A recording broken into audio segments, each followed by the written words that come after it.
Hi guys, welcome to my new video. Today I will talk about the present perfect participle and the past perfect participle. The present perfect participle was discussion actions that in the past and continue into the present. For example, I have been studying for 2 hours. On the other hand, the past perfect progressive describe actions that were ongoing before another event in the past.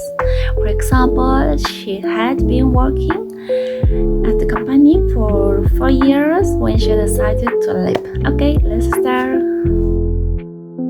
Perfect progressive functions, and when action started in the past continues into the present, and my event moving forward into the future.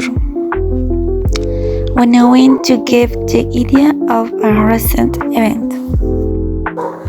When action started in the past continues into the present and my event moving forward in the future.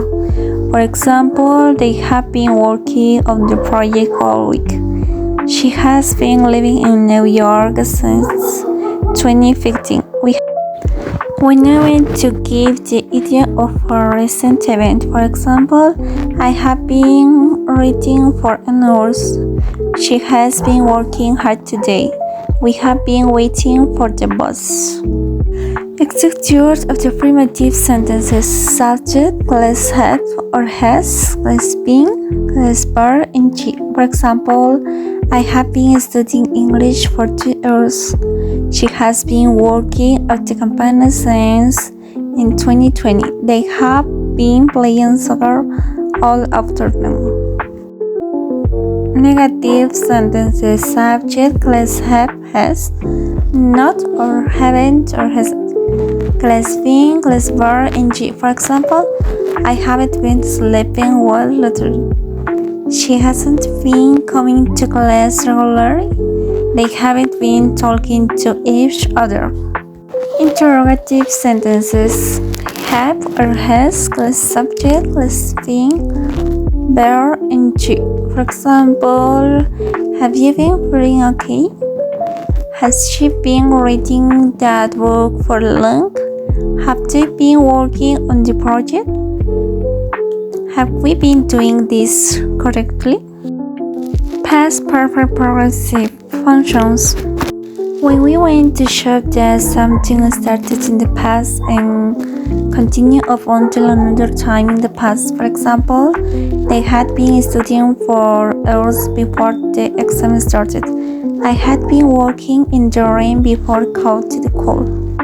We had been living in the house for 10 years before we moved. When we want to show cause and effect, for example, she was dirty because she had been working all night. The floor was dirty because the kids had been playing outside. His clothes were wet because he had been walking in the rain. Structure of the past perfect progressive. Affirmative sentences. Subject, less had, less been, less bar, ing. For example, I had been studying for 3 hours before I took a break. She had been working at that company for 10 years when she finally got promoted. Negative sentences. Subject, less had not or hadn't. Less been, less bar, and ing. For example, I hadn't been sleeping well before I saw the doctor. She hadn't been studying for the exam, so she avoided it. We hadn't been taking for months before we met again. Interrogative sentences. Less had, less subject, less been, less bar, ing. For example, had you been studying before the test? Had she been working there for a long time? Had they been waiting for the bus when it started to rain?